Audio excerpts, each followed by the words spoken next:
আমি পাঁচফোড়ন দিয়ে দিচ্ছি। এবারে আমি আলুগুলো দেবো, ডাটা আলু তরকারি করব।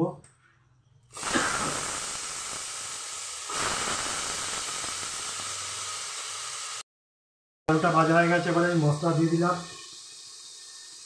আদা লঙ্কা বাটা দিয়ে দিলাম। এরপরে আমি এখানে ডাটাগুলো দিয়ে দেবো।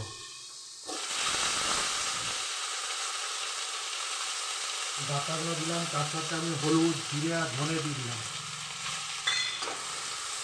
ভালো করে ভেজে নেব মশলাটা। বন্ধুরা, পরিমাণ মতো আমি নুন দিয়ে দিচ্ছি। এখানে টমেটো দিয়ে দিলাম আর বেগুনগুলো তুলে দিলাম। আমি ডাটা বেগুন আলু তরকারি করছি।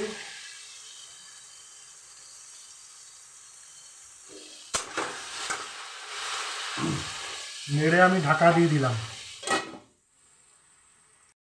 ডাটা কষা গেছে, আমি জল ঢেলে দিলাম, দিয়ে ঢাকা দিয়ে দিলাম। আমার ডাটা তরকারি হয়ে গেছে, আমি গ্যাসটা অফ করে দিলাম।